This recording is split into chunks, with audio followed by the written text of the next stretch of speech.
All right, thank you all for coming tonight. My name is Brian Deist. I am one of the counselors here at the Studio campus.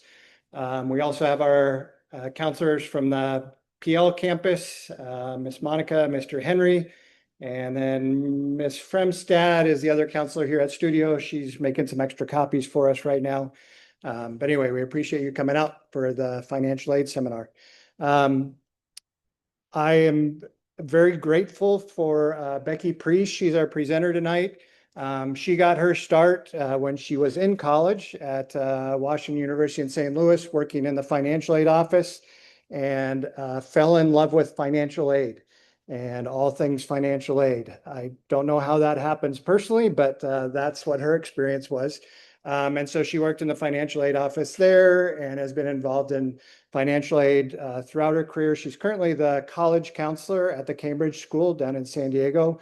Yeah, I'm so grateful for her leading this seminar. She's been leading financial aid seminars for me for like, did we figure it out? Is it, what's that, 17 years? All right, there you go, 17 years. Before she led them, I got very frustrated because it seemed like either some people knew a lot about financial aid, but couldn't explain it in a way that made sense to anybody but them. Or they were really nice and gave a good presentation, but didn't really know necessarily what they're talking about or have the kind of full depth of knowledge to really help people with financial aid. And Becky is excellent at both. She loves financial aid. She continues to stay in it and is extremely knowledgeable, and she explains it really well. And she's been very helpful to students and families here at Classical Academy High School. So please welcome Becky Priest.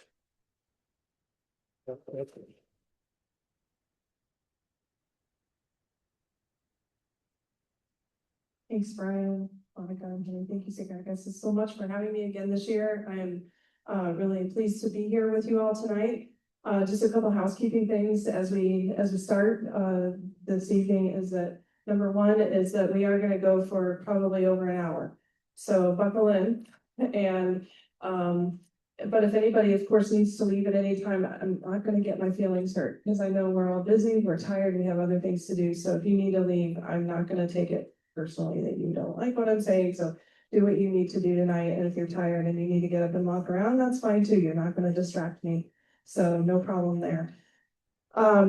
Second thing is the slideshow, you might have noticed on the opening slide says copyright 2018 down at the bottom. I just want to clarify that that's because I steal the background from NASPO, which is the National Association. So it's just a copyright on the artwork. I don't really steal it. They make it available to people who are members, but the slideshow is current. I just updated it yesterday. So I do stay active in this field. I didn't want you to think this is almost 10-year-old information that you're getting tonight. It's just referring to the copyright on the slide. So I feel like there was something else I was going to say, but those are some good just opening housekeeping things. So I'm glad you're here tonight. The third opening housekeeping thing, yes, is that thank you, students, for being here tonight. It's awesome that you're in the room. This information will certainly help you to feel a little more empowered with your college choice and being informed in terms of making that eventual college choice. But the presentation really is geared for your parents. So I'm glad that you're here, but if some of it goes over your head, it's okay. Your parents can help you understand some of the specifics that you don't maybe understand yet because you haven't run a household and stuff like that. So parents, a good word to you is that it is also, I've found in my years of experience of doing this, which is more than 30 years at this point, is that it's really helpful for you to have really frank conversations with your children about what you can afford for college.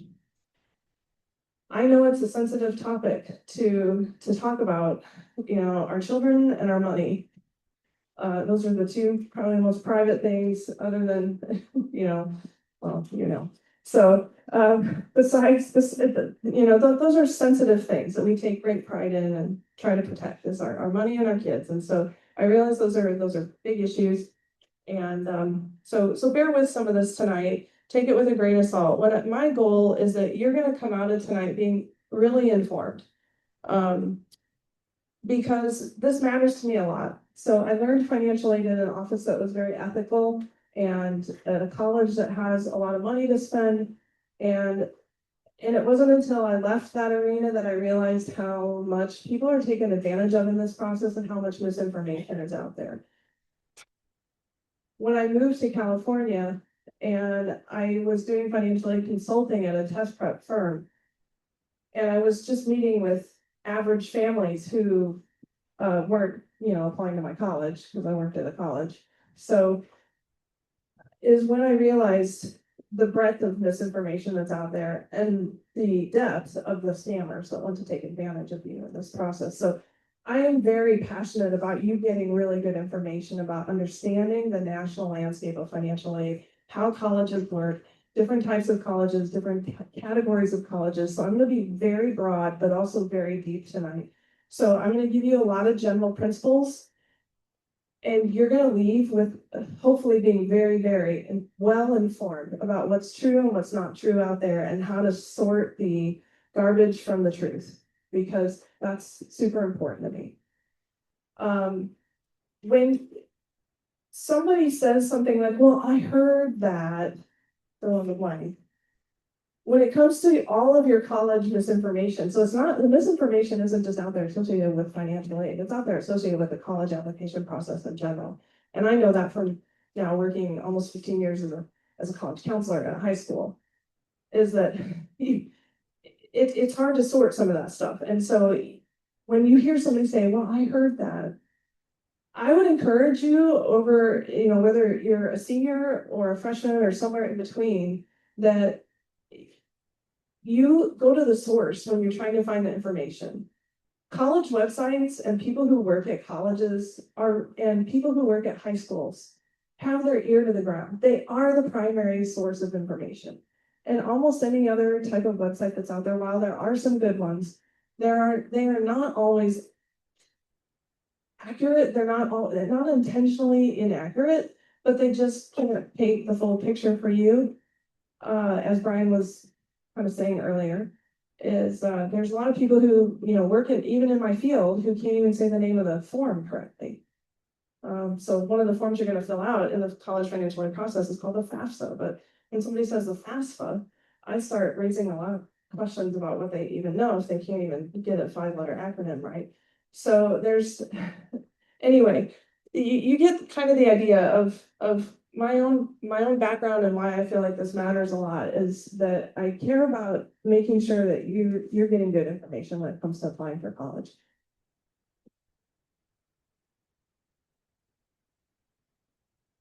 Part of the source of the misinformation that's out there, I'm going to call this the unintentional misinformation, and that is that we like to get information, rightly so, from people that are our friends or our family, our neighbors, the other family at school that we've grown up with forever.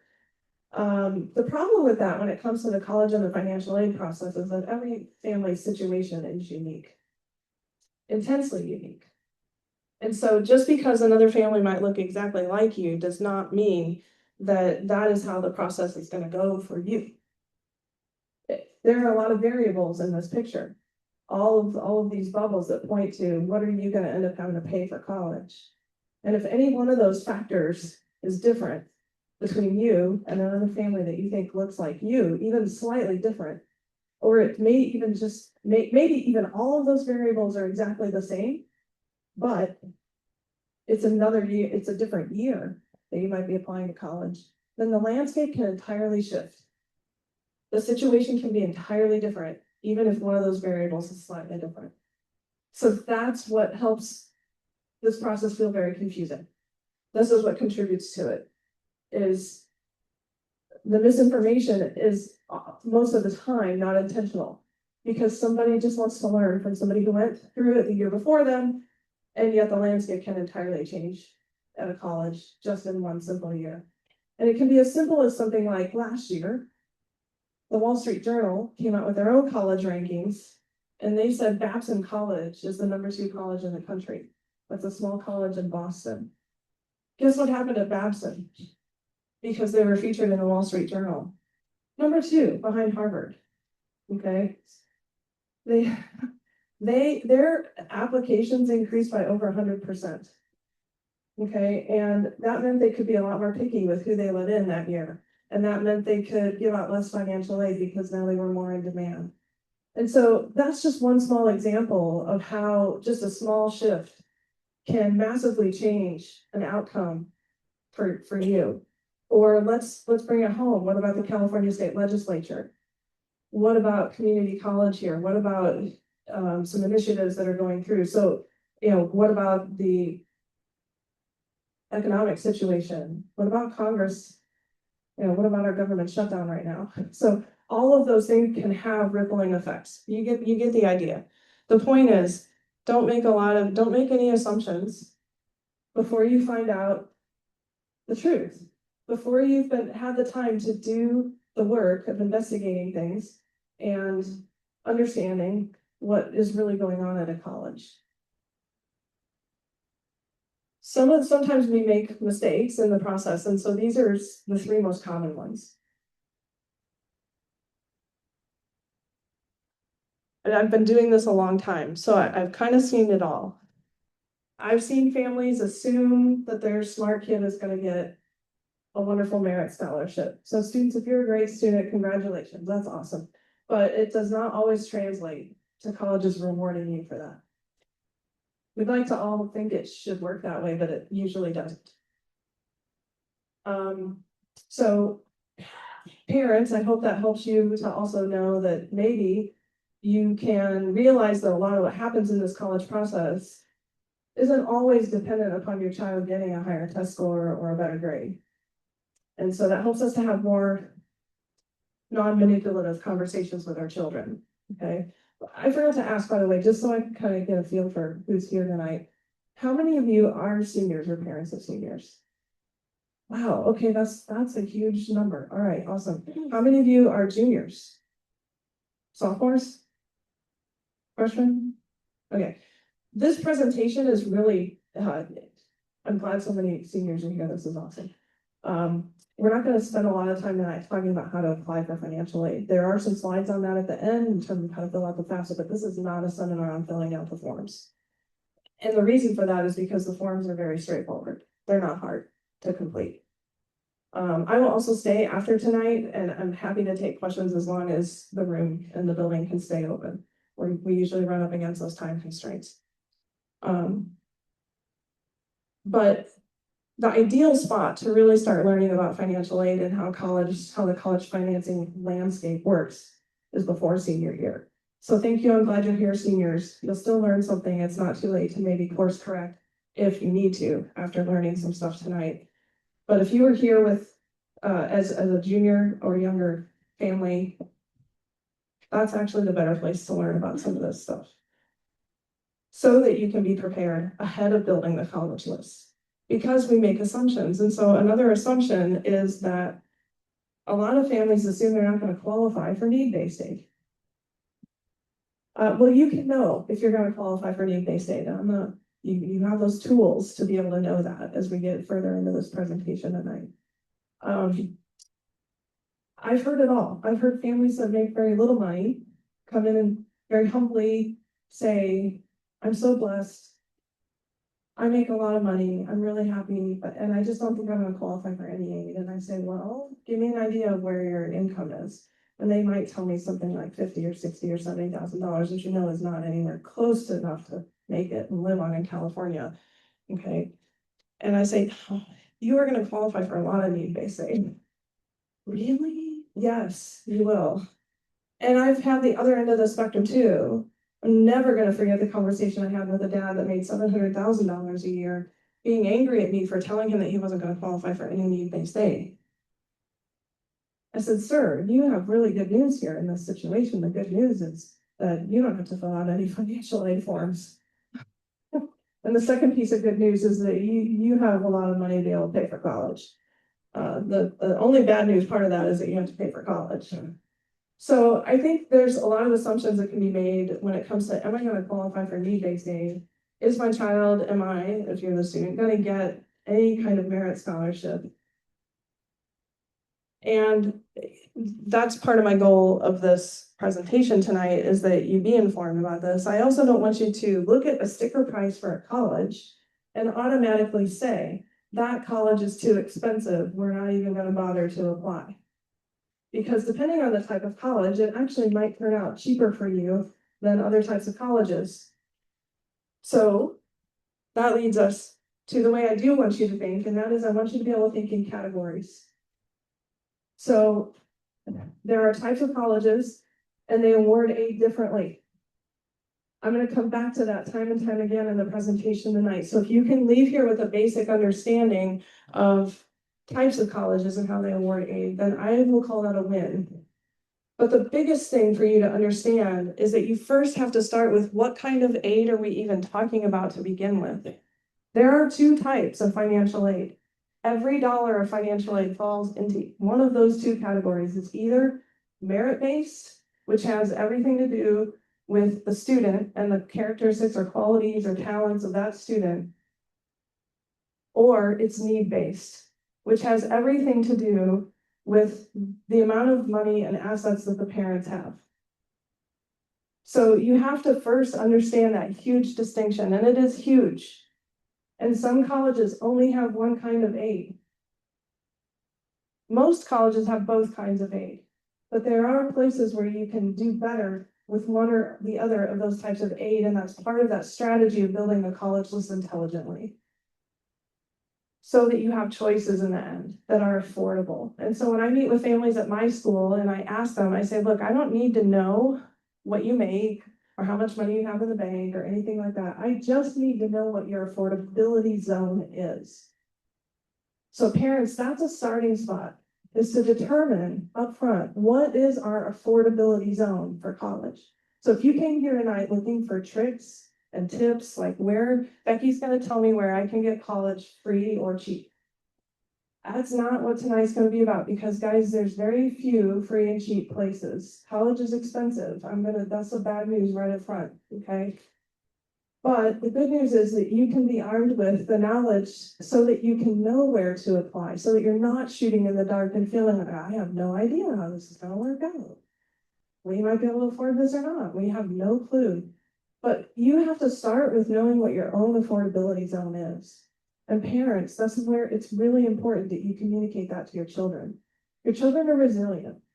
You know, hopefully they're not going to get mad at you. I don't think that they are. I've never really seen that happen. They can deal with it if you just tell them, this is what we can afford. Okay. And you have to work within that. Kids will adjust. They will work within that. I've seen that happen hundreds of times in my career.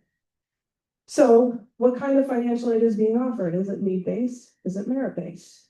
We're going to unpack that in a lot more detail as we go through the rest of the slides. So that's just a basic introduction. There's three sources, three places that money comes from. That's the other thing I want you to understand. The bulk of money comes from the federal or the state government. The second largest source of money comes from the college itself. And that's where you can be informed on building that college list in a way that maximizes the amount of money that you're going to get from that college. The third source are the private sources, what we call in my field the outside scholarships. I found in my years that that's the place that parents want to really concentrate. You know, oh, son, you better start applying for merit scholarships. You better apply for scholarships. You need to step up and back up before that, and you need to plan the college list right first. There is not that much out there in outside merit scholarships. I'll get into more detail on that in a few screens too. So if we can leave here with a good understanding of those first two things, the type of aid and the sources of aid, again, that's a win in my book. You will be really, really well informed. But the next layer that's important to add on top of that is, what are you going to qualify for as a family?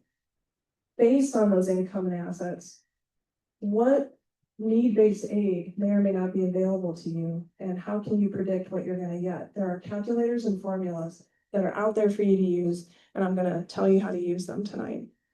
So that'll help you to give you a really good understanding of where your family fits within that process, because your family is going to be evaluated in this process. Okay, so I'm gonna remind you often through the rest of tonight that about those things, the 2 types of aid, the 3 sources of aid, and then understanding your own eligibility. We're gonna pull back to those are the big bookmarks. So if you have the handout with all the slides on it, you can just circle that screen because that's what we're gonna come back to. Slide 7, the one before this one. Okay, so we're gonna start with the 2 types of aid. Need-based aid versus merit-based aid. So the one thing we're not really talking about tonight is athletic aid. If your child is being a recruited athlete, that is an entirely different situation. And so we're not really touching that tonight, except to say that it's very, very, very rare that even being a recruited athlete helps you pay for college. It's really only the top 1% of players who are going to be on TV who receive enough money to play for college. Okay, I have students who've spent their entire lives preparing for a certain sport, and they might get $2,000 from their college. So just keep that in mind, that pursuing athletics is almost always not a strategy for paying for college. So that shouldn't be in your mind as part of your own playbook for paying for college. Also, please remember that everything I say tonight, there's always exceptions to that. Because there is the 1% of people that are being recruited with money, with substantial amounts of money. But it's by and large not going to be for even your stellar athletes at most high schools. The other thing with athletic aid that you need to be informed about is that if your child is ever injured, or if they are recruited to a team because they're one of the best players, the instant that somebody comes along who's better than them, they will be off the team and they will lose their scholarship immediately. Okay, so there is no guarantee for like 4-year deals with athletic aid. So just so you know that, again, that's not the scope of tonight's presentation, but maybe that helps a little bit. So need-based aid, merit-based aid, they're handled completely differently by colleges. Need-based aid is handled in the financial aid office. That is where I worked. Need-based aid is determined by you filling out forms and reporting your income and your assets, and that being put through a big long formula that determines your eligibility. And the college uses that information to then decide if they have enough money to offer you what you qualify for. So even if the formula says you have a lot of need, that doesn't mean the college has that money to give it to you. And we'll explain more about that as we get into need-based aid a little bit more specifically. So this is just overview. Merit-based aid, on the other hand, is awarded by the admissions office or some subset of the admissions office. So perhaps like if you're applying to an honors college, it might be determined by the faculty who are running that honors college or something like that. But by and large, merit-based aid is going to be determined along with reading that child's college admissions application. They're going to look at GPA and test scores. They're going to look at some other factor that the college might be deeming as important for their filling roles on their college campus. So one of the things parents, if you're over 50 or so, when we went to college, colleges were looking for the well-rounded student. Selective colleges were looking for the well-rounded student. If you were good at a lot of different things, that was a good thing, and you could pretty much be guaranteed admission. The landscape has changed drastically. Colleges are mostly looking, let me clarify, selective colleges are mostly looking for the pointy student, somebody who's gone deep in 1 or 2 interests, and not the well-rounded student. So no college has, for example, a community service hour requirement for you to get into that college. Does it look good on an application? It can. Could it affect financial aid? Maybe, but it's only one factor. It's only one factor. And so if your child perhaps doesn't have leadership or athletics or play an instrument or have a ton of community service, that's okay. If you can show that you're actually academically interested in something and that you've spent your extracurricular time doing something meaningful to you that is not just playing video games, then that's actually makes a pretty strong college application. And so that helps that college when it comes to awarding that merit aid. That's why I'm telling you all this, is it comes back to that merit aid. What is a college looking for? A college is looking to build a well-rounded class. A well-rounded class. So they award that merit aid to attract students with certain characteristics to come to that college. So yes, most colleges will have some kind of automatic scholarship that they award, or perhaps grades and test scores, maybe test scores. The whole test optional landscape is another thing that you can talk to your counselors about. That's not the scope of tonight either, but maybe test scores. But maybe there's a talent that would help them get admission to the college and possibly earn them some scholarships. So that might be, if you play piano, that you're going to go to that college. You don't have to major in piano, but maybe you're going to accompany the choir. Or maybe you're going to be on the debate team.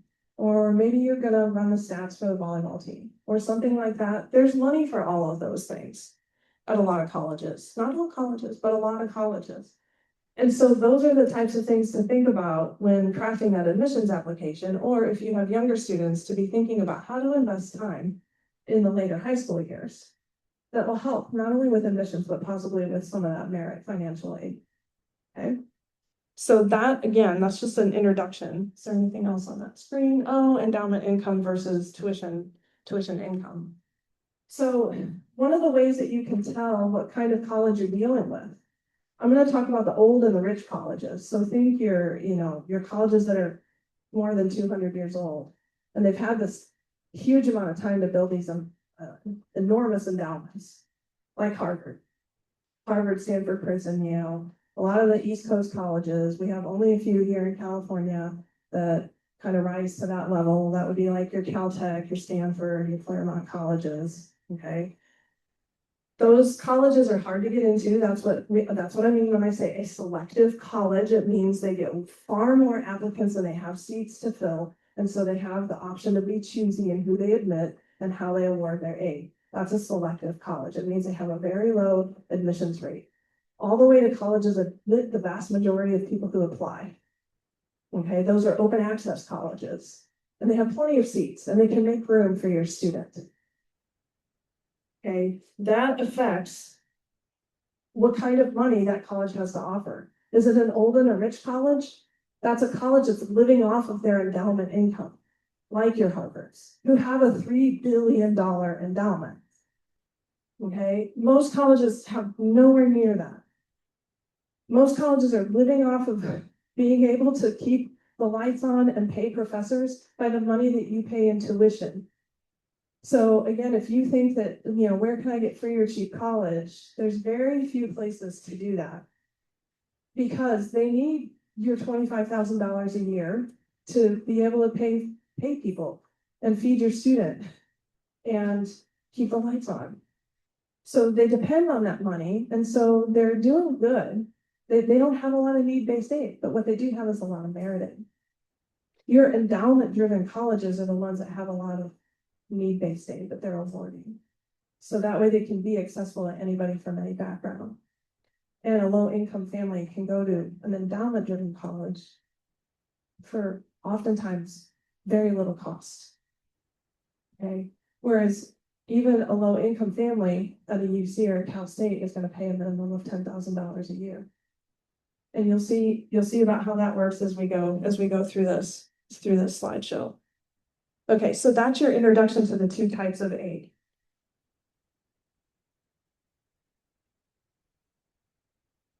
Now you've got your three sources.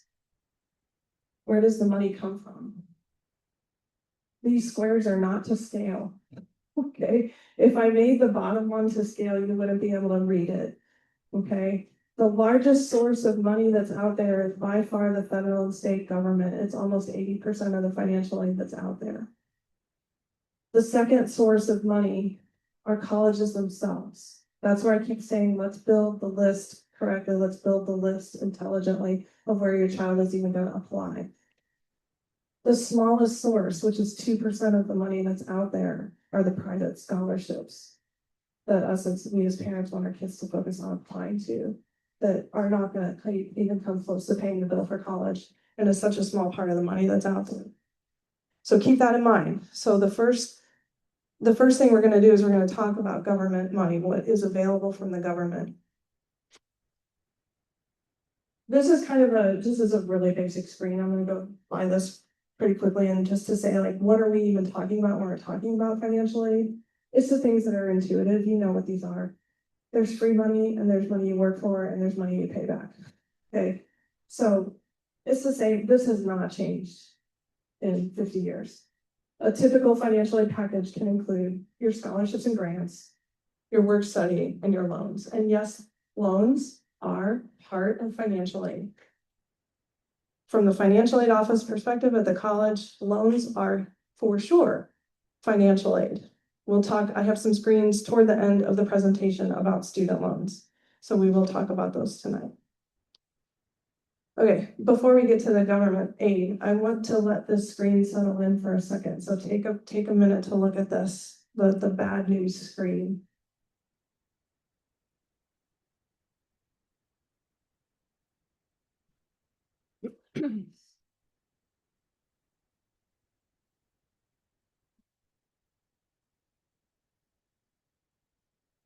I update this presentation every year, and this is the biggest place I spend time updating is overwriting the cost, because it goes up every year.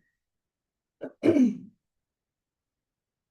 couple slides ago, I said I wanted you to think in categories. Well, we're gonna spend some time on this slide because this is important for you to think in categories.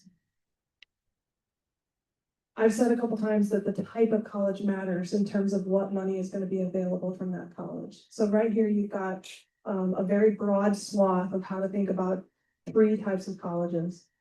Okay, at the very bottom, you've got your very highly selective, internationally known, desired colleges, your old and your rich ones, your Harvards, your Stanfords, your Princetons, your Yales of the world. Okay, they're the hardest to get into, they're the most expensive, but they also have the strongest need-based financial aid policies. Not merit aid. Stanford does not have $1, neither does Harvard or any of the other Ivy Leagues or MIT or Caltech of merit-based money. All of their money is in the need-based category. See why I said it's really important to understand right from the get-go what type of aid are we even talking about? Is it need-based or merit-based? And when you hear somebody say, oh, my kid got a full ride to Stanford, that was not a merit scholarship. That was a need-based scholarship. It means it's a needy family that qualified for need-based aid because Stanford has no merit scholarships. This is well known. This is not a hidden secret. Stanford puts it right on their website. Okay, again, go to the college websites when you're trying to find out the best information. Colleges want you to know it. They're not trying to hide things. So that's how colleges that fall into that category award their aid. And that cost is what you owe to the college. That's not even including other things like your textbooks and your toothpaste and your travel. Okay, that's what you owe to that college. But about 60 to 70% of families that attend those types of colleges do not pay that sticker price because they are receiving need-based aid of some type or another. Yes, I realize if you do the inverse of that math, that means 25 to 30% of families on those campuses are paying $100,000 a year. That is true. Okay. Let's go to the top category there. The first little subdivision that includes University of San Diego. That is a private Jesuit college here in San Diego. That is not UCSD or San Diego State. I know it's confusing if you haven't thought about it, but USD is a private college. Okay, this is the Pacific in Southern California and Point Loma Nazarene here in Southern California. So those are what's called categorically in my profession regional private colleges. This is the largest category of the types of colleges that are out there. There's probably about 2,000 colleges that fall into this category in this country. None of them have the ability to meet your 100% of your financial need. They do have some need-based aid and they will give you what they can, but by and large, they're going to use merit aid to attract you to that campus. Understand the cost of, that's why I put it there, but no one pays this. That is the sticker price. That goes back to that mistakes slide. Don't assume that just because you see that USD costs $80,000 a year, that therefore you're not going to apply, because nobody pays that. Now, that doesn't mean either that it's gonna cost you only $10,000 a year. That's not gonna happen either. Okay, USD on average is gonna cost most families somewhere between $35,000 and $60,000 a year. That's still a lot of money, okay? But that's where it could fall potentially. Same thing with when you look at other regional colleges that aren't your famous ones like your Caltechs and your Stanfords. Okay? Then we've got the whole middle category. We're going to talk about public colleges for a couple minutes because it's important that you understand the public college landscape in California, since that's where your tax dollars are going to. California has a 3-tiered public college system. We have community colleges, we have the Cal State system, and we have the UCs. Community colleges are meant to be a starting place for it to be accessible to anybody from any background. Cal States are meant to be the major degree granting arm of the state of California. Give you a bachelor's degree, prepare you to enter the workforce. Okay?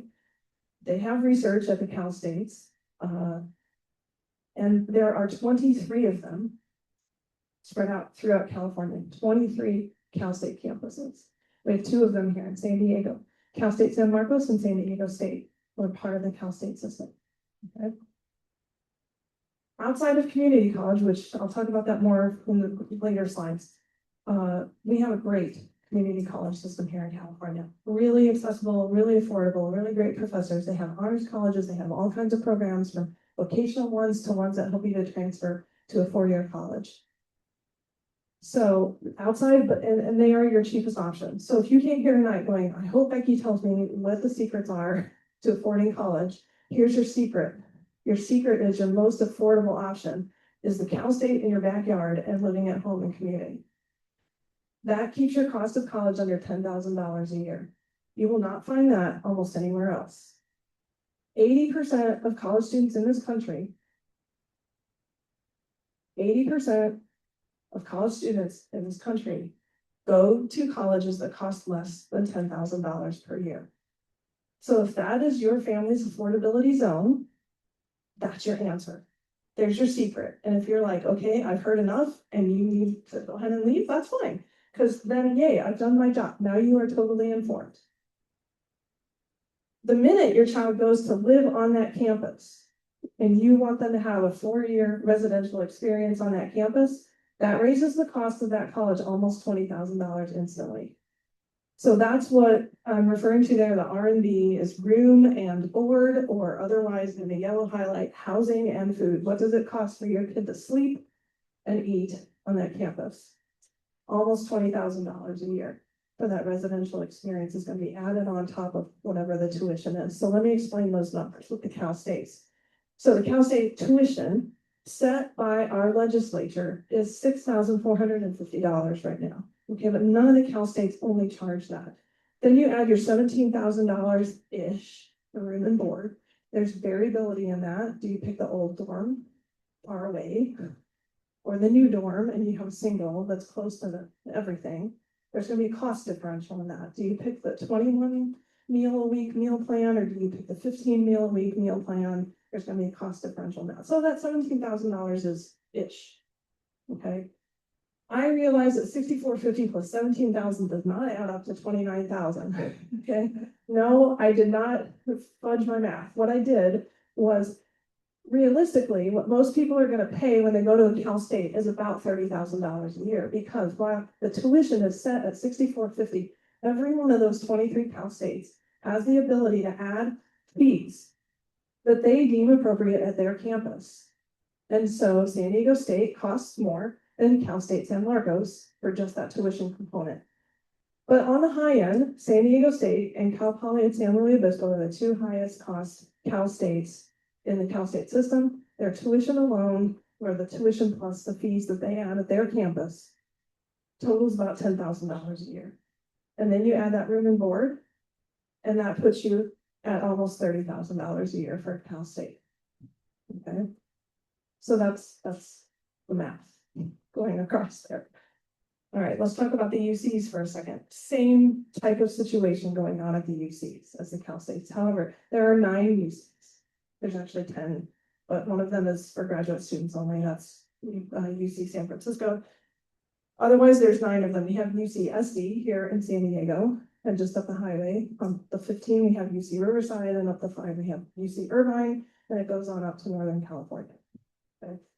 There are 9 UCs. They are harder to get into. They are chartered by the state of California as being the research arm of the state of California. So if you students are headed for a research future, then being at a UC would be a good thing. However, it is hard to get into some of them, and especially in those heavy research majors. So just know that it is hard to get into a UC. It is even hard to get into San Diego State and Cal Poly SLO. In fact, Cal Poly SLO has a lower admit rate than some of the UCs. So just know that. The cost here, though, that's why we're here, right? We're talking about the cost. The cost of a UC, by the time you have that state allocated tuition of 17,084, plus whatever the room and board is going to be, plus whatever the fees are at that UC, is going to be above $40,000 a year is what you're going to owe to that college to be able to go to a UC before financial aid. Okay, so there's the cost differential. Now, between the UC, the Cal State, and California community colleges, we educate 10% of the college students in America. So what happens in California influences the rest of the nation in a big way. For whatever that's worth. I'm not saying that relates to financial aid necessarily. I'm just telling you that that's a fun fact. Okay, so now you have a pretty good understanding of the types of colleges. We're going to unpack a little bit more in detail the way they award aid, what they cost, and the breadth of the landscape that you can look at. We had a bad news screen. You have to have a good news screen, right? We got to balance the bad news with the good news. The good news is that at a lot of those colleges, that biggest category colleges, your regional private colleges, that first category on the other screen, USD, Point Loma, etc., college is a buyer's market. Colleges worry about filling all their seats. And so that comes back to when I said nobody pays that sticker price. Why? Because they're worried about filling their seats, and they're going to discount the cost to try to get you to come. They've got a huge algorithm, though, that discounts the cost based on the zip code that you live in, based on the major that you might go into, based on the grades of the student, all of that kind of thing. How much do we have to offer you versus you versus you to get you to sign on the dotted line? All of us have a different threshold. So that's part of what makes this process confusing, is that they're not going to offer necessarily every one of you the same amount of money for the same type of student, because they're going to see how low can they go. Paying for college is often compared to like buying an airplane ticket or booking a hotel room. You don't know really what the real price is. Can I get it cheaper?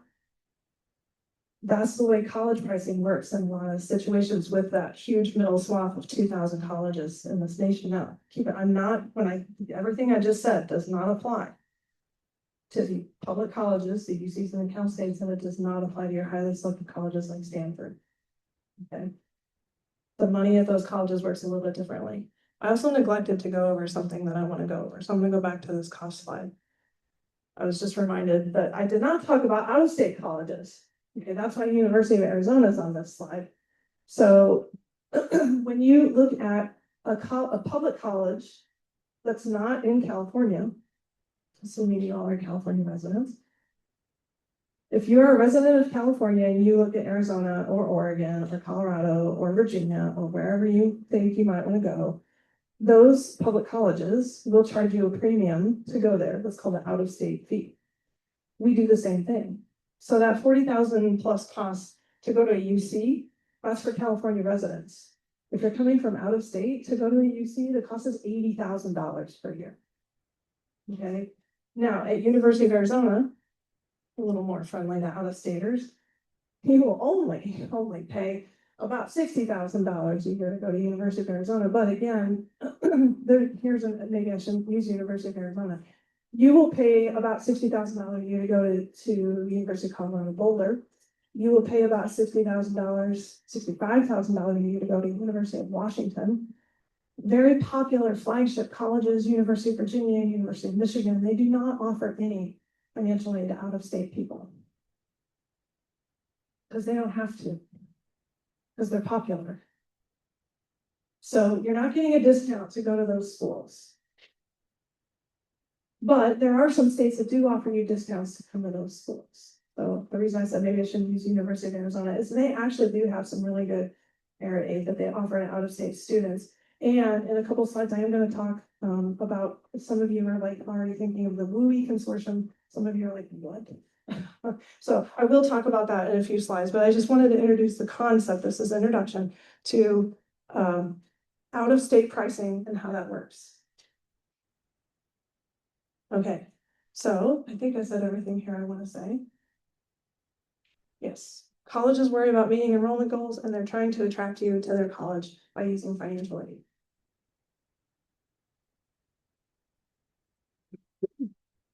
Okay, so that's an introduction just to understanding the landscape, understanding that there's need-based aid and there's merit aid. Now we're going to shift to talking about where that money comes from, those three sources. Remember the government, the college itself, and everything else. Those are your three sources of aid. Federal government, we've got federal government, we've got state government. What's available? Federal government, this is it, guys. There's no other like really hidden sources of money unless you like have black lung disease from being a coal miner or something like that. Then the main federal programs are right here on this slide. The two top corners, Pell Grant and student loans. Those are your two workhorse programs of the federal government. Pell Grant is for the lowest income families. Typically, there's not a strict cutoff, okay, but typically a family that makes under $50,000 or $60,000 a year is going to qualify for the Pell Grant. It's a good chunk of money. And guess what? That $73.95, that's more than the 60 whatever, $450 for the Cal State tuition, right? So Pell Grant, if you fall into that category, is going to cover the costs of most of the tuition for you to go to Cal State. And whatever's not covered by Pell Grant, if you're a low-income family, then you can borrow the rest for student loans. Okay, anybody can borrow a student loan. Anybody, a child of a millionaire, they're accessible to everybody. And so between the student loans and the Pell Grant, college is accessible. A college, maybe not the one that you want, but college in general is accessible to anybody from any background. Those programs are doing what they were set out to do. They are accomplishing. Yay. This means people can go to college. If you are a veteran, parents, then you really need to contact your VA office and understand what your veterans benefits are for paying for college. It is dependent upon your whether or not you're still active or in the guard or discharged honorably, and your degree of disability will affect what types of college benefits are available to your children, but they are there. So please check into that. That is often a great way to be able to pay for college. So for a lot of veterans that meet a certain degree of disability, the Cal States and the UC tuition only, not room and board, is free. But you need to access the Veterans Affairs Department to be able to understand that. That's not going to be something that the college is going to handle. So I will refer you to that, and also thank you for your service. Happy Veterans Day on Tuesday. Okay, that's it from the federal government, guys. Now we're going to move on to state government. So as a resident of California, you have access to California funded financial aid for college. You cannot take it to another state. So you have to be here, and to access some of it, there are GP requirements, and there's nothing special you have to do. You're going to fill out the FAFSA anyway to apply for aid, and that FAFSA information, if you're a California resident, is automatically going to go to the California Student Aid Commission, and they're going to determine your eligibility for California public assistance. What does that include? Three main things. There are a couple of other niche programs, especially there's a grant for children that have been in the foster care system. But outside of the very niche programs, these are your three main California public aid programs. Cal Grant is available to families on a sliding scale. I think you have a handout that deals with that tonight that gives you the scale, and it's dependent upon your family size and your assets. So if you're a family of 4 and you make $144,000-ish or less, you automatically qualify for the Cal Grant. Automatic. That is gross. Okay. although there are allowances for taxes. Okay. But actually, I should clarify that it is your adjusted gross income. Okay, so it's not your net income because it does add back in some things that are taken out, but it is your adjusted gross income, it is your AGI is on your tax return. Bottom line of the first page of your 1040, that's your AGI, that's what's used to determine your eligibility for aid. Okay, so if you're under that, then you qualify for Cal Grant. It's just a blanket program with a strict cutoff, and it's all or nothing. There's no sliding amount here. So if you qualify, you have your tuition covered at a UC or a Cal State. That's good news. So there's some of your strategy right there. Do you fall into that category? You should 100% apply to UCs and Cal States. Okay. If you choose to go to a private school in California, like Loyola Nazarene, USD, Stanford, etc., and you qualify for Cal Grant, then the California state will contribute $93.58 to that private school. So it's a nice chunk of money, but it's not going to pay the bill at those private schools. There is overlap between these programs, the UC Blue and Gold program, or I should say redundancy. You can't stack these. You're not going to get like double free tuition. Okay, it doesn't work that way. You're only going to get one or the other. If your income is under $80,000 a year, then you also get free tuition at at just a UC.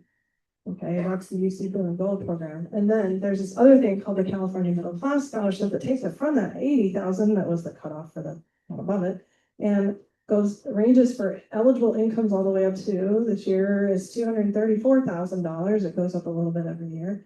And it's a sliding scale, and you get somewhere between 10 and 40% off. If you're closer to that lower end of that range, you get 40% off, and the closer you get to $200,000 above their income, you get 10% off.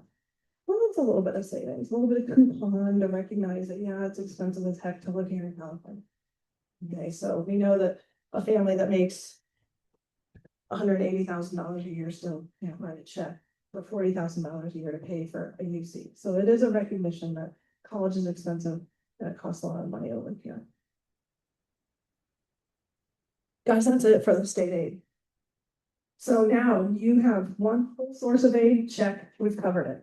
What's available from the government, you've just seen it. So now you know whether or not you qualify for what's available from the government.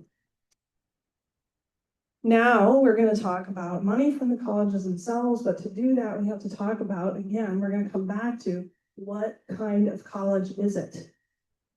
So I gave you three broad categories before in talking about your elite private colleges, the regional private colleges, and your public institutions. We're going to break that down a little bit further. We're going to talk about 6 categories of college right now.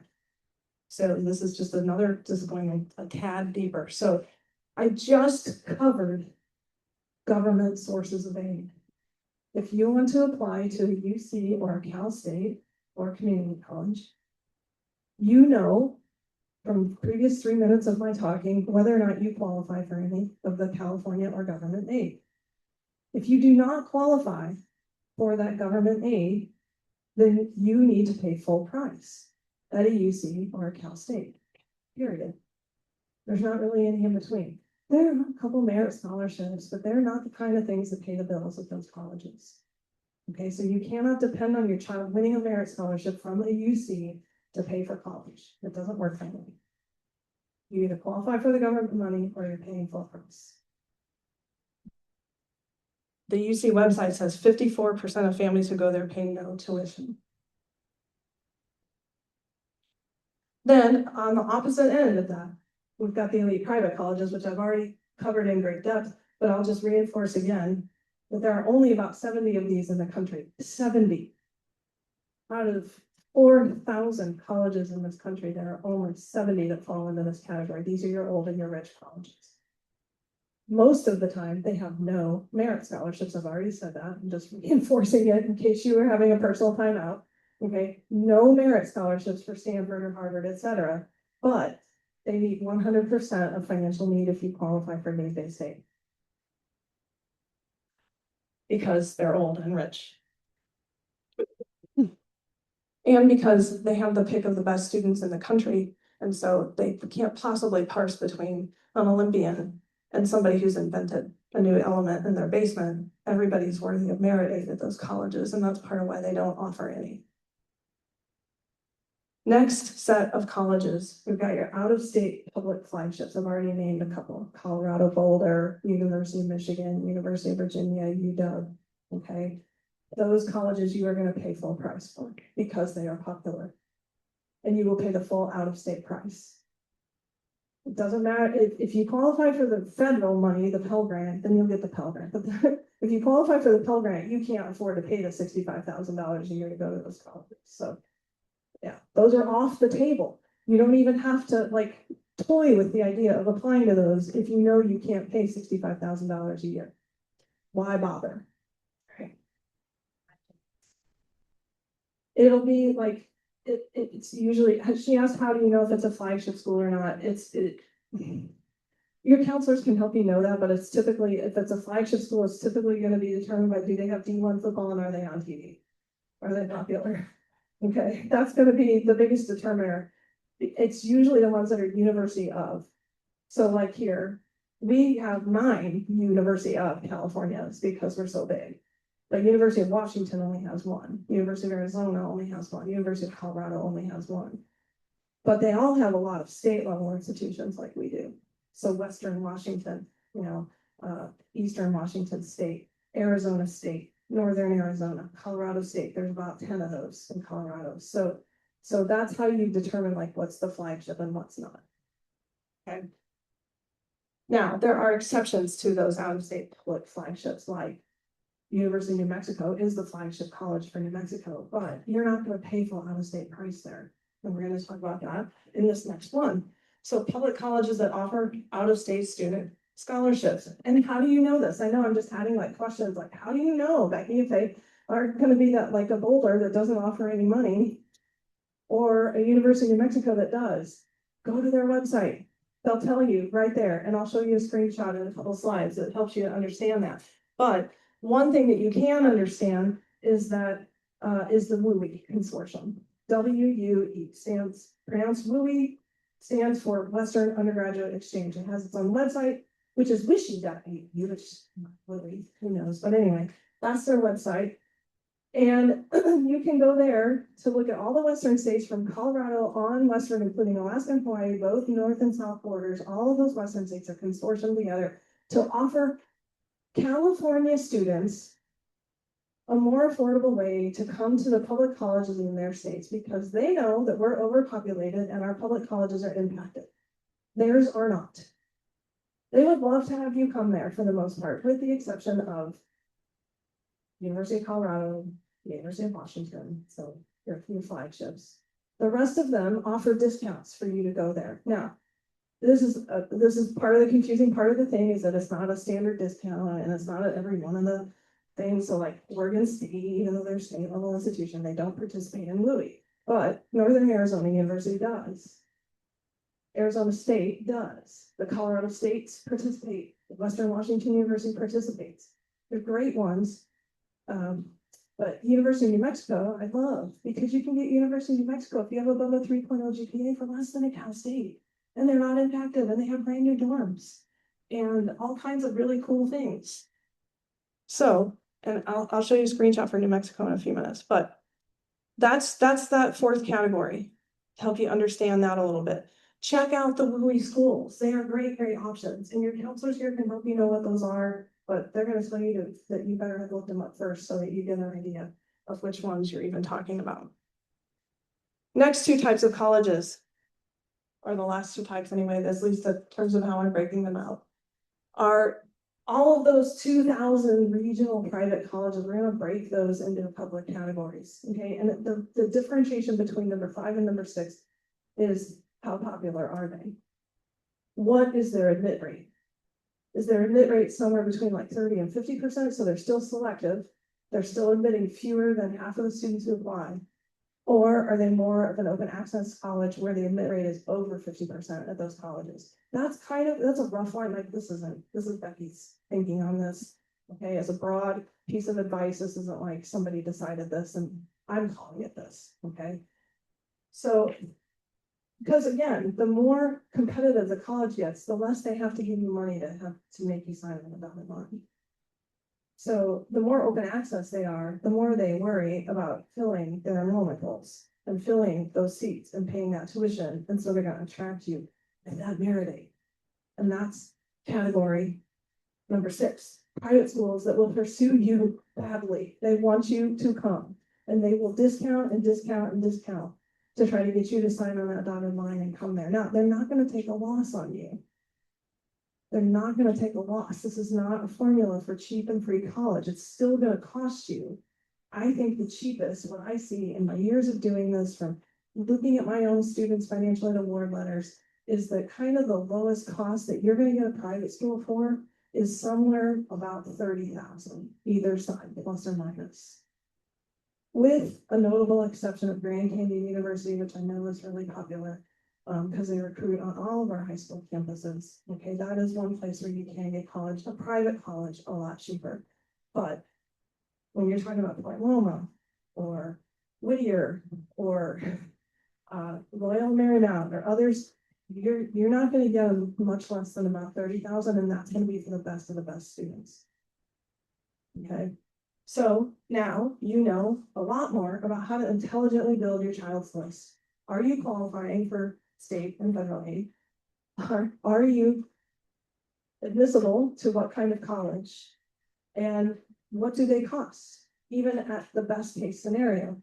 So category number 5, let's talk about Loyola Marymount or Chapman University. Even their sticker price is $80-something thousand a year. And they offer merit aid to try to get you to come there. Nobody pays that price, right? Everybody gets a scholarship. But you don't get a scholarship that brings the cost down to $30,000 in schools. You get a scholarship that brings the cost down to maybe 60, maybe 55, maybe 50. Okay, so again, that's determined by that admit rate that sits somewhere in the 30 to 50% range. They're still selective, so they don't have to offer you as much. They're not as desperate. They would love for you to come there, but they're not going to heavily pursue you with deeper and deeper discounts. That's the differentiation between categories 5 and 6.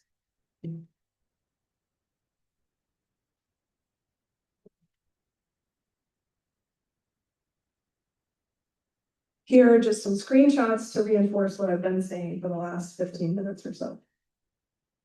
This is straight from University of New Mexico's website. You can go right there and see exactly this. I captured it yesterday. Okay. This is the WUI Consortium. The University of New Mexico offers the WUI Plus scholarship if you have a 3.0 GPA or higher, or a 20 ACT, which is higher than the national average of test scores. Then you get, they tell you, you get a $23,000 scholarship. Let me translate that for you. That $23,000 scholarship means you're getting New Mexico in-state rates. So when you take New Mexico in-state rates and even add room and board, it comes out to about $25,000 a year for a flagship Tier 1 R1 research university with new dorms,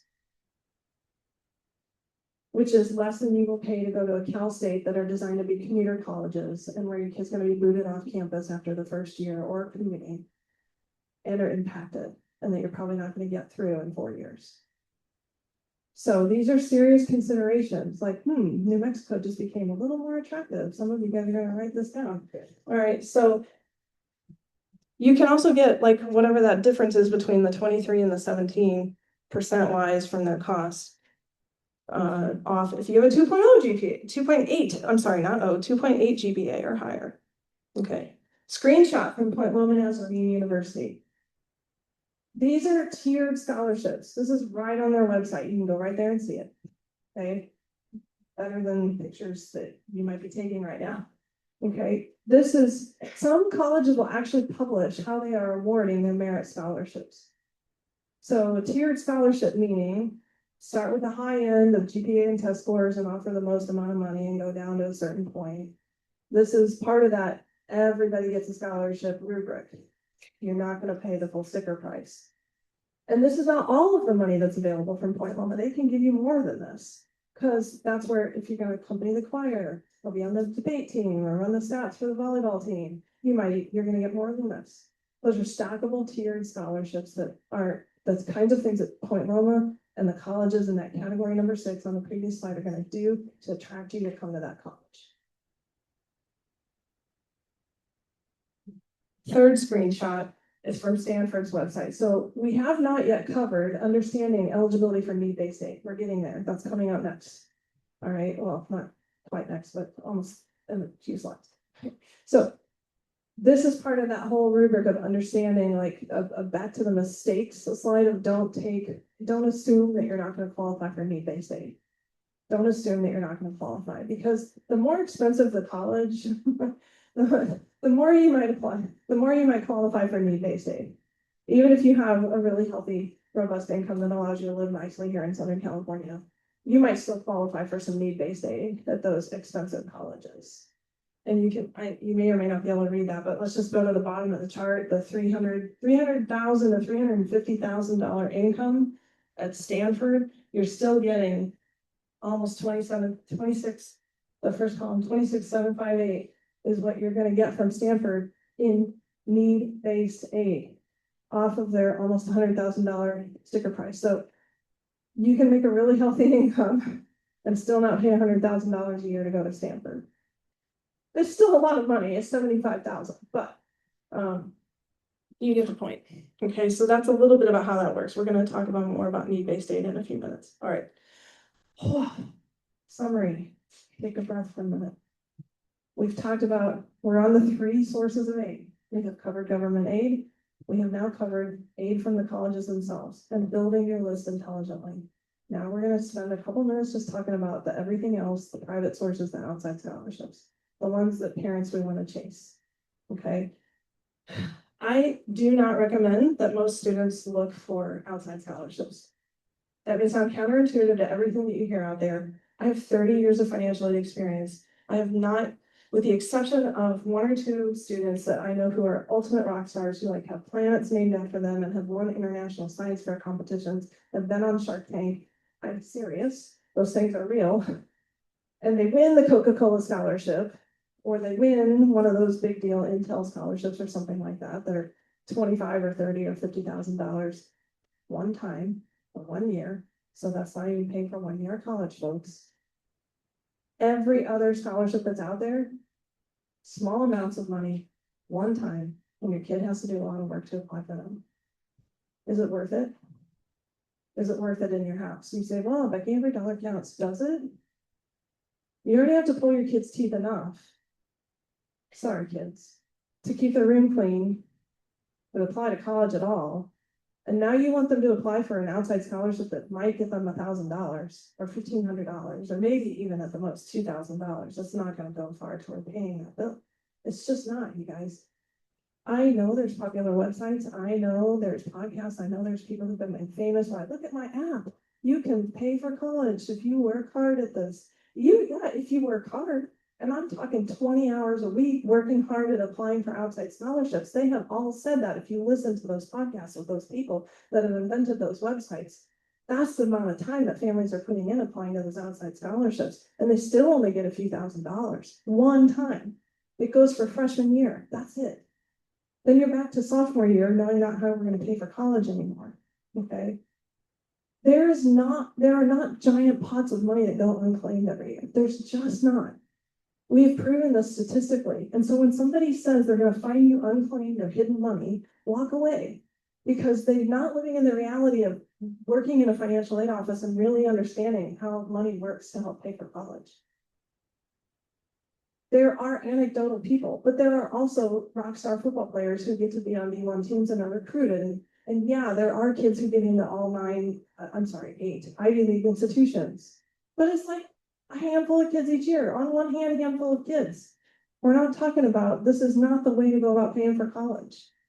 Okay? There's a cost in your house of asking your child to write 2 or 3 essays, record a video on how awesome they are, get letters of rec, write up a resume, all for $1,000 one-time sums of money. There's a cost in your house for that. Because our minimum wage is so high, your students would have more money for college, but they just got a job and worked 10 to 15 hours a week and put all that money away for college. They have more than they'll ever get in any outside scholarship, unless they actually are that rockstar student who's been on Shark Tank. Okay. So just keep that in mind. But there are some things that you should look for. So parents, if your employer offers a scholarship for children of employees, your child should apply for that because there's already a smaller pool of applicants to choose from. If there's a scholarship that's just for students here at Classical Academy, apply for that. If there's a scholarship that's just for residents of Escondido or San Diego, apply for that. If you fit exactly what that scholarship is looking for. I've seen scholarships for trash haulers who got injured on the job, okay? This is where we talk about, like, you hear the myths of there's all this money that goes unclaimed every year. It's because maybe there weren't any trash haulers who got injured on the job's kids who applied for that scholarship that year. Okay, probably nobody applies to that category in this room. Okay, so that's the kind of thing to think about. If it fits your kid, like to the degree of that level of specificity, then apply for it by all means. But for the most part, it's not worth chasing them down. And that's where I will leave that. If you want to talk more about that, I'm happy to. If you still must, because you're so curious and you don't believe me or whatever the situation is, and you must look, then these are the websites for you to look.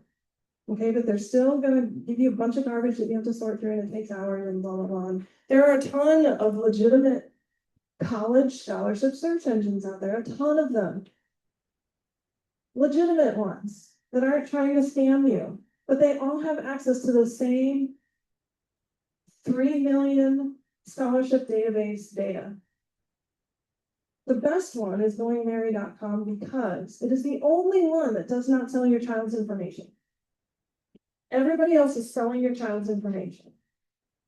Where do you think all the email and junk mail that comes into your house comes from? It comes from those places, and College Board, by the way, the biggest offender, selling your child's information.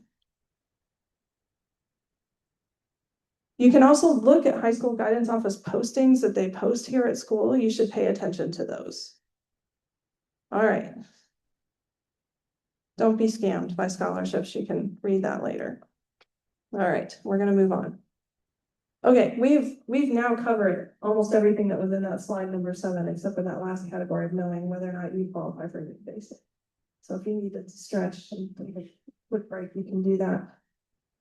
We got a little bit longer to keep going here, guys. Thank you for your patience.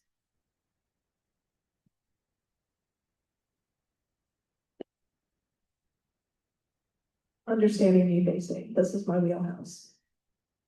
We're going to first define a few terms, and then we're going to give some examples, and then we're going to talk about the forms. The very last.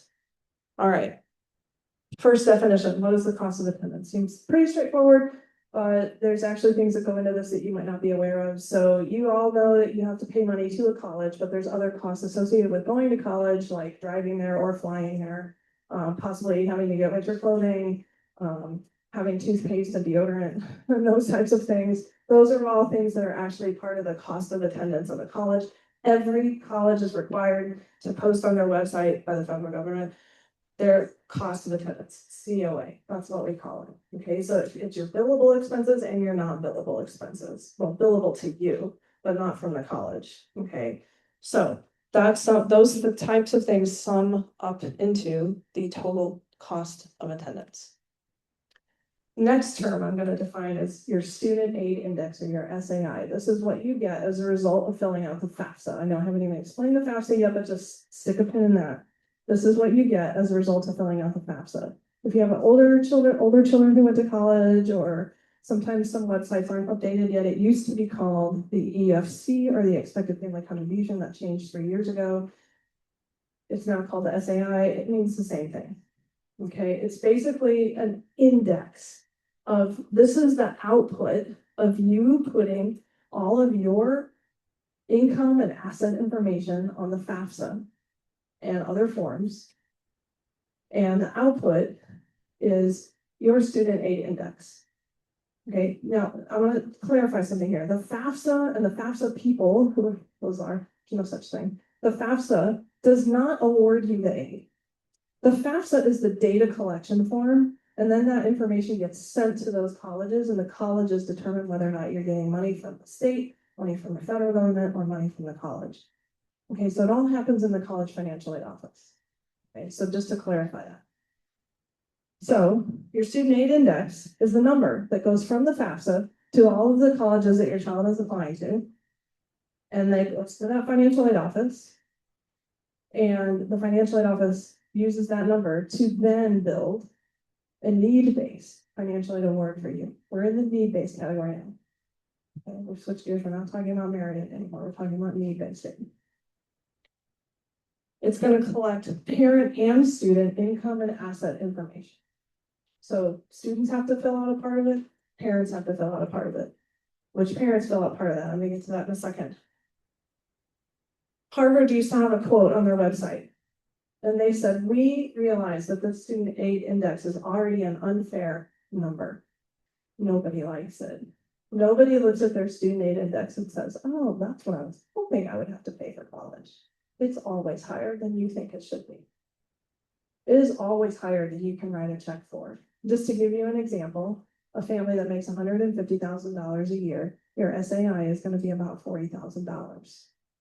If you make $150,000 a year, do you have discretionary income of $40,000 to be able to write a check to pay for college? No. Okay, so we already know it's not fair. Harvard had the guts to acknowledge that. They said, we know. Dirty secret, all colleges know this. Harvard just admitted it. We know that your SAI is not what you can write a check for. We know that it's a measurement of what we expect for you to have in the game that you can afford to absorb over time. Afford to absorb over time. That is a key phrase. Time, past. What have you saved? Present. What can you write a check for out of current earnings? Future. Who's going to borrow and from where? All three of those buckets can be used to help pay for college. And that's the afford to absorb over time part of the equation. So just know that the forms are going to calculate your SAI, and that's what the colleges are going to use. But I'm just defining the term for you. What goes into determining that? I had a question a little bit ago. Is it your adjusted, your net, or your gross income? Well, it's your adjusted gross income. Okay, this is the bean counter screen. Some of you are like, oh my gosh, I don't even want to read that. And others of you are like, yes, I like details. All right, so wherever you fall on that, this is as comprehensive as I can get tonight without giving you the 9-page federal formula. These are all the factors that you are going to be asked for on those forms. All your sources of income, even untaxed income, and all of your assets with a few exceptions. Not your home equity on the FAFSA, not your retirement accounts that never enters into the formula, not life insurance and not annuities. Everything else, then not cars or art or pianos or anything like that. It's basically things you have in bank accounts and brokerage accounts and property, not your primary residence, but other property. Okay, so all of that goes into your assets. What are those? Oh, I'm sorry. This doesn't have everything on the screen. Okay, go back. All right, so those are your assets. Sorry, that wasn't incomplete. I didn't realize that was incomplete. Okay, so there's all your assets.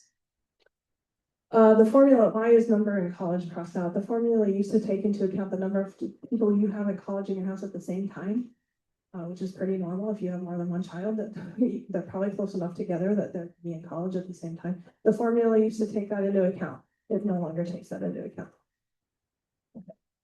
At least not at colleges that only use the FAFSA. There is a second form that some colleges use called the CSS profile. It is used by about 150 of the most elite colleges in America, the old and the rich ones that are awarding their own money. They do still take into account number of students in college at the same time. All right, that's a level of detail. Maybe that's beyond tonight, but let's pull it back. What are those numbers? The 5.64% and the 20% that are in red up there on the asset column. Okay, let me back up a screen. That's gonna let me do that without doing a weird column thing. See where it says parent contribution, heavily income weighted. Almost all of your student aid index is going to be determined by your income alone. This is where financial scammers like to take advantage of scared parents. Is that they say, oh, come and sign on with me and my firm, and we will come up with an asset management plan so we can hide your assets and maximize your eligibility for needs-based aid. there's some degree to which you can do that legitimately, but that's not gonna really matter. Because unless you can also hide your income. Okay, which is not truthful or lawful or all kinds of other things, so don't lie on the forms, you can go to jail. But because the formula is gonna, so when you run some formulas, run it without any assets, just run your income. And you're gonna see already that what you're expected to pay is unrealistic before you even add in any of your assets, what's in your bank, etc. But the asset part of the formula for parents is only assessed at 5.64% of the value of that asset. That's the maximum. Usually it's lower than that. So what does that mean? What am I saying right now? You just want blah, blah, blah, blah, blah. All right. So let's say you happen to have $100,000 in the bank or in a college savings. What's 5.64% of that? $5,640. So if you happen to have $100,000 in the bank, your SAI, which is already, remember I said, what did I say, $40,000 for a family that makes $150,000. If you also have $100,000 in the bank, your SAI is going to now be $45,000, $45,640. It's only going to go up by that much for that large amount of money in the bank. That's good news. If you happen to have money in the bank or in stock brokerage accounts or in secondary property, rental property, etc. It's not that heavily weighted in the formula. However, the 20% is the amount that student assets are calculated as being available to help pay for college. So if your student happens to have a large amount of money in the bank in their name, then that is going to be assessed heavily into the formula. Okay, so pro tip is put it in the parent's name. If you have a college savings account, a 529, a Coverdell, other legitimate authorized forms of college savings that some of those are only in the student's name, those are all, for the sake of filling out the forms, those are all counted under parent assets, even if it's only in your child's name. So you don't need to do anything with special college designated savings accounts. They automatically go into the parent asset calculation. What income year is assessed? It's called prior year income, which means whatever year your student is entering college, so fall of 2026, for those of you who are seniors, on the forms when you fill them out, you have to fill out your 2024 income. It's looking 2 years back at your income. So if your income has changed a lot since then, you're going to have to write each financial aid office and let them know that. There's no way to put that on the form. You have to put on the form the year of the income they're asking for. Your assets that go on the form, however, are the value of your assets on the day you fill out the form. All right. So what else do the forms take into account? Financial aid offices take into account. They do want to take into account legitimate hardship circumstances, like, I'm sorry, if you're a government employee and you're not getting paid right now and you may not ever get paid. Okay, so I know some people are guaranteed paid and other people, they don't know if they're actually going to ever get any back pay. So other tricky situations. Maybe you have really high unexpected dental or medical expenses. Somebody is sick in the family, and that's cost you a lot of money. Parents got divorced. A parent passed away. A sibling passed away. You're paying tuition somewhere for another child. You're out of work unexpectedly. Those are all things that are going to be different here in 2025 and 6 than they were in 2024. Then the financial aid office wants to take those things into account, but you just have to go the extra step of telling them that. You have to write a letter of special circumstances, and they will do their best to appeal and take those things into account on your behalf and increase your eligibility for aid. People who work in financial aid offices are nice people. Okay, so those are just definitions. Now let's put it together. So you've got your cost of attendance minus what the formula says you should be able to afford over time to pay for college equals your financial need, or subtracted equals your financial need. This is the number the colleges use to determine your eligibility for aid. Just because you qualify for aid does not mean that those colleges have that money to give you. Which colleges have the money to give you? the old and the rich ones. Nobody else has the huge endowments to give you every dollar you qualify for. Why is that not showing up? That's so bizarre. Okay.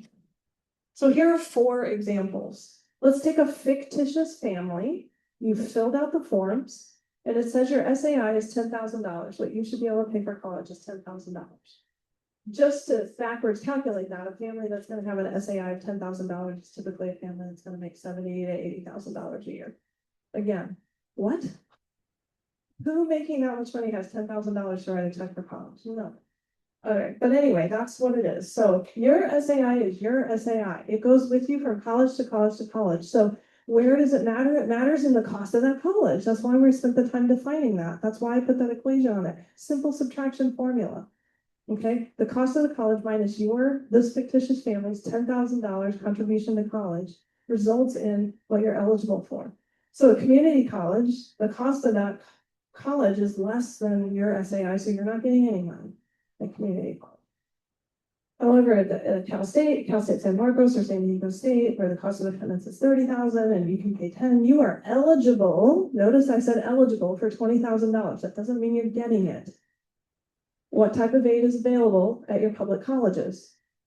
Pell Grant, Cal Grant, student loans. Are you qualifying for those? Now you know tonight, factually, I've told you the information about where those income cutoffs are. Are you qualifying for those? If you're not qualified for it, yippee yahoo, you're eligible for $20,000 a day, but you're not getting it. You're going to pay full price. Okay. Well, let's come down to your regional private colleges that cost $60,000 a year. You are supposed to pay 10, and now you're eligible for 50. Do they have the 50 to give you? No. But neither are you going to pay full price at those colleges. They're going to do their best to have those stackable tuition discount merit scholarships to draw you in and get you to sign on that dotted line. Then you have your last category of college. Your most expensive ones. This is where the good news lies. On the one hand, you pay $10,000, they give you $85,000 of financial aid because those are the colleges that are old and rich and meet 100% of your financial need. Period. If you qualify, they give it to you because they're that rich and they have no merit scholarships. So now I hope it's all kind of coming together. Everything I've set up to this point is like, bing. Hopefully you're getting how this comes together and works. But the bad news, to go the companion with the good news, is that those are very hard colleges to get into. So plan accordingly. Now, where do you fit? Where is your affordability zone? How do you want to build your child's list?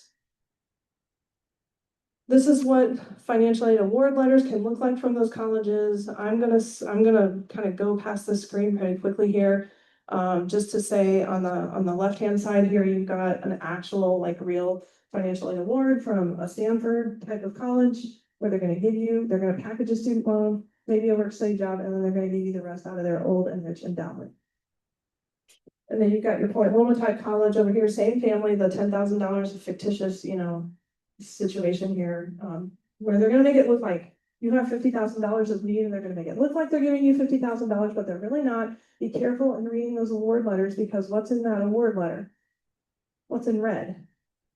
The loan. It's not going to be in red when it comes to you. Okay. Read every line. Read carefully what they're actually giving you. How much free money is this student getting? They're getting that $14,000 for their GPA and their test scores. They're getting the $2,000 for playing piano for the choir, the $1,000 for the debate club, et cetera, et cetera. Which totals $20,000. Can you afford the rest? Are you willing to afford the rest? What matters for you in terms of how you value college? Is it important for your child to go to a small college?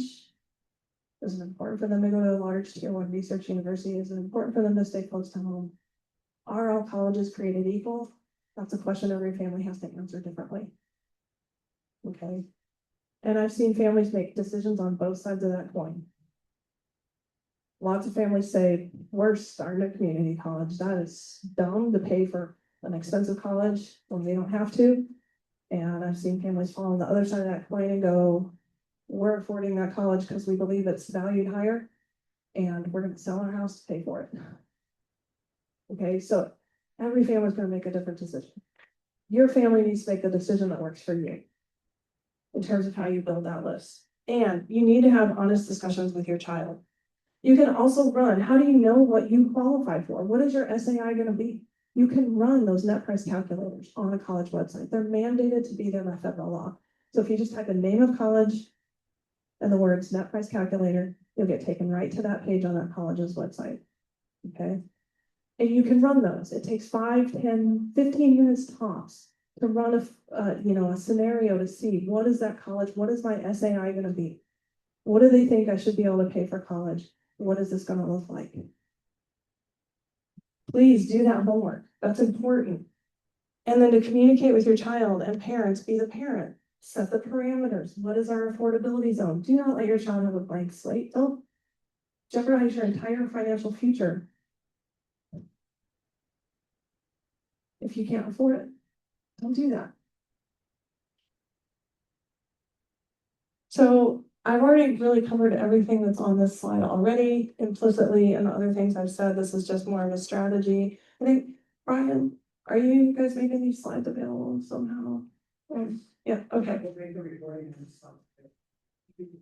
Okay, thank you. Okay, so I'm gonna breeze through some of these slides. I know you guys have been sitting here a long time listening to me. Thank you so much. So the last few slides or so, I don't know how many more we have left, but we're gonna pick up the pace here and go quickly. So some of these I'm just gonna let you read on your own. I've already said this. When we think about how to pay for college, 3 buckets: past, present, future. I think the important part to also decide within this is who's gonna borrow and from where. Is the parent gonna borrow? Is the student gonna borrow? Where is the parent gonna borrow from? Parents, you have a few sources that you can borrow from. My job is not to tell you should or shouldn't borrow. That's a family decision. My job is to tell you what your options are. Okay. Everybody feels differently about borrowing. Now, if you're at this point kind of freaking out and going, we can't afford any of this. We're not qualifying for this. We're on that edge where we don't get the state or federal aid, and college is so expensive. How the heck are we gonna do this? Well, what are the secrets, Becky? There are no secrets. This is all the stuff you already know. So I just put it here just so you know that this is what there is. You don't have to go to college, or there's other options for possibly paying for college. One of those is starting at community college. I've already said we have a great community college system here in California, better than probably any other state. And we have an actual guaranteed pathway, guaranteed, it's in the name of the program, to go to a UC. If you start at community college and you have an intention of transferring to a 4-year university, you are guaranteed admission to one of 6 of the 9 UCs that participate in the TAG program. The 3 that don't participate are Berkeley, LA, and San Diego, but the other 6 do. Okay, so you can have a guaranteed pathway. Guys, I know I've heard Riverside and Merced called awful names, those UCs, but they are in the top 25 of colleges in this country, all 9 of our UCs. It is intellectual dishonesty to poo-poo certain UCs. It's just dishonest. So please approach this process with some truth as you try to navigate how to think about that. And so community college transferring to UC Merced, where you can have 3 internships working for Elon Musk's companies, real thing, tons of funding coming into there. I know he's politically charged. I'm just saying that you can still work for his companies. He's still hiring. Okay. Really great resume builders if you go to UC Merced. Let's talk about borrowing. Every student is going to be faced with the question of whether or not they're going to borrow for college. Every college, with the exception of about 7 or 8 colleges, and those would be your Harvard, Princeton, Yale, Stanford, Columbia, Brown. They all expect that your student is going to borrow money to help pay for college. So just know that going into this, no matter how you feel about borrowing, of course, as parents, we do not want our children to be saddled with a ton of debt coming out of college. I understand that 100%. Okay.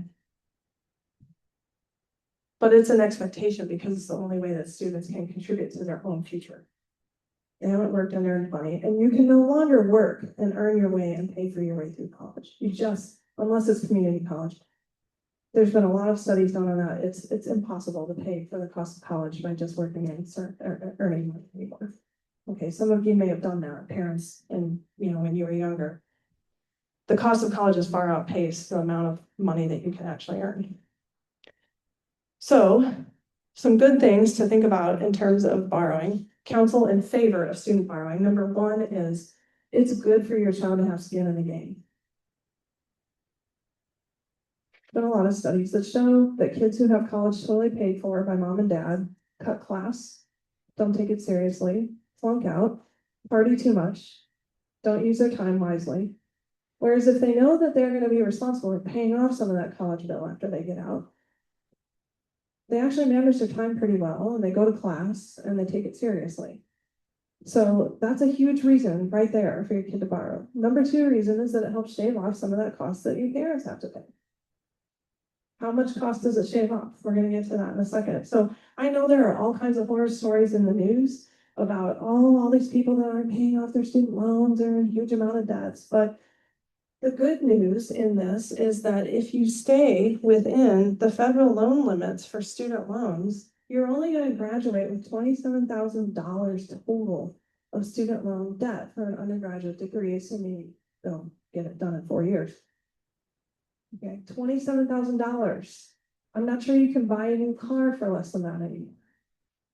So that's payoffable, folks. Okay, it's reasonable for your student to borrow that amount.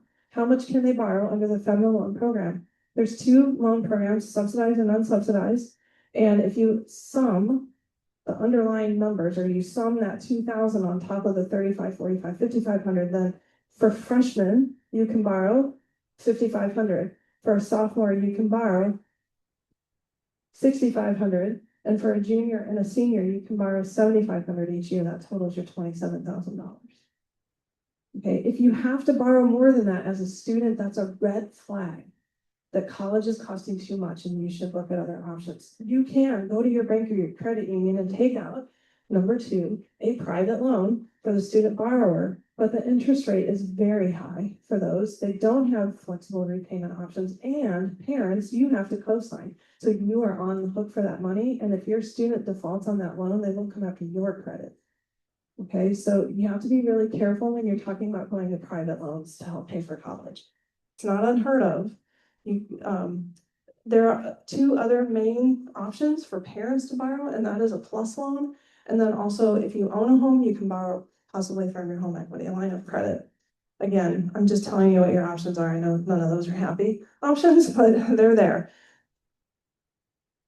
Your student may want to borrow a little bit more. I know I just gave you great caution to not borrow more than that federal loan limit, but if your student's going to be a chemical engineer with a starting salary of $80,000 a year plus, then the rule of thumb for borrowing is that you don't want to borrow more than your average first year salary in your career field. So what's the federal loan total? $27,000.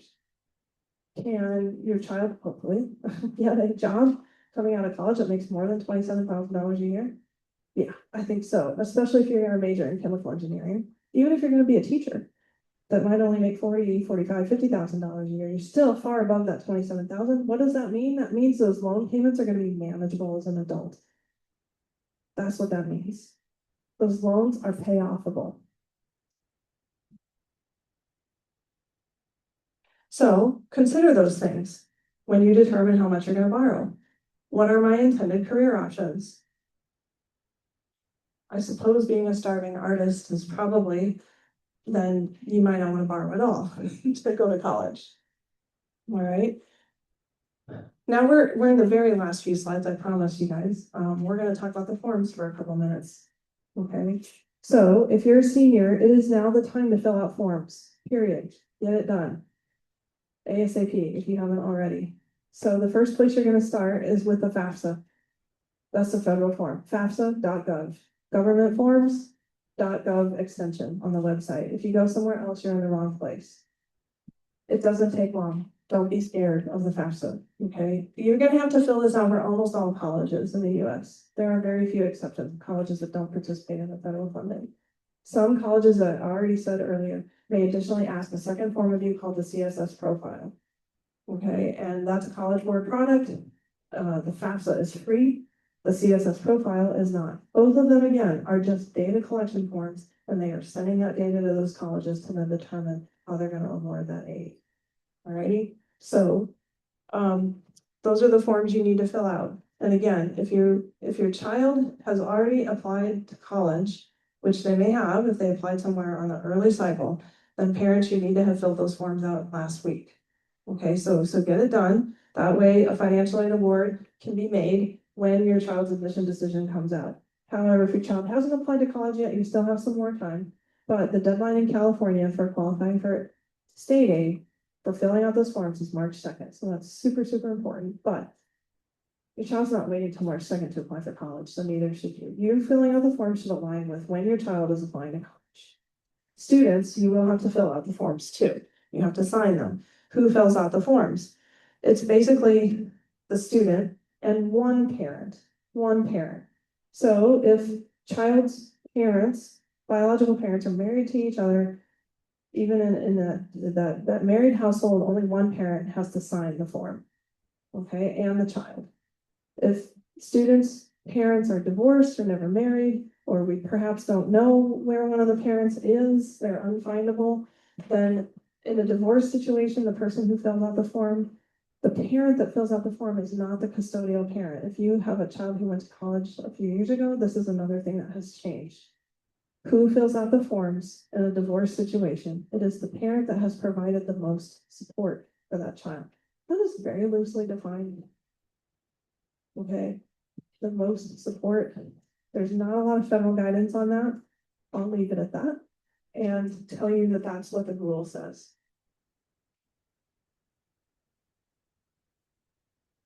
This is a summary of, sometimes parents have questions about what's the process, when are we going to hear from colleges? This is a rough calendar of the process. Okay, and then I think I've already talked about everything on this slide.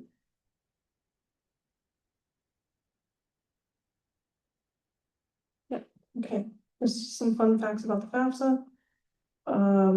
Students who are not citizens of the US in California, you are eligible to fill out the California Dream Act application, which accesses you to the same state aid, okay, as a citizen. Not federal necessarily, and not necessarily from the college, but definitely the state aid. So these are the forms. This is the information you'll need to gather before you sit down to fill out the forms, which don't take you that long. Don't be intimidated. You can do it. I've already talked about this. Okay, the second thing under the underline is the parent who fills out the form is the parent who contributed the most financial support. It does not matter who did or did not claim the child on their taxes. And if that parent filling out the form is remarried, then that step parent's information also has to be included in the form because that's considered to be a household. So household information is what they're asking for on the FAFSA. You cannot cheat the system by merely not claiming your child on your income taxes and saying they are now independent from me, because the IRS definition of independency is different than the FAFSA definition of independency. So you can not claim your child all you want to, but they're still going to require parent information. As long as your child is considered a dependent under the FAFSA system, which if your child meets any one of these criteria, which are not usually things you want to have an 18-year-old have experience, then these are the criteria that qualify somebody to truly be an independent student and not require the parent information on the form. Otherwise, parent information is required. Okay. If your child has been homeless, if your child is a veteran, if your child is married, if your child has a child, etc., the rest of that list, then parent information is not required on the form. In every other situation, parent information is required. This is what the FAFSA website looks like. Again, this is just to show you, maybe you'll remember this, oh, I'm in the right place. I kind of saw that blue and people climbing on top of the letters, then you're in the right place. The results after filling out the FAFSA go to two places. They go to the colleges that you designate when you fill out the FAFSA or the CSS profile, and the information also goes to your child. It doesn't come back to you, parents. So students, it is really important that you make sure your parents are looped into this. Anytime, anything for paying for college, you need to include your parents in that. Just don't like ignore your email. You have to be on top of your email. Okay, and you have to keep your parents informed about stuff. This is what the results look like. Okay, that's another weird thing. What happened here?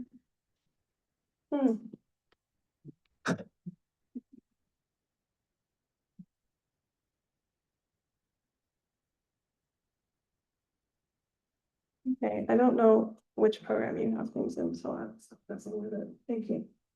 All right. Hopefully most of you guys have the slides there readily available, but the one on the bottom of the next slide that was going to the big long form with all the lines, that is called the student aid report. That's what goes to your child's email as a result of filling out the FAFSA. You want to proofread that. You can make corrections to the FAFSA after it's submitted. So if your income's $60,000, but there's an extra zero there, and it came out of 600,000, you probably want to correct that. Okay. All right, and we're actually on our last two slides, so we're good. It's great. All right. There are some solid resources out there. I like the websites that are listed there on the page, which include, if you don't have the handout, the goingmerry.com, the College Board website, and the government websites. They can give you good information. There's others, but guys, just please be careful. Please be careful in that process. And then the very last slide is simply a picture of me when I graduated from high school. And I put that there for a couple of reasons. Number one is just to remind you parents, you don't have a ton of time. It is very, this wasn't that long ago. And you don't have a lot of time left with your kid at home. They're gonna go to college. So please delight in your children.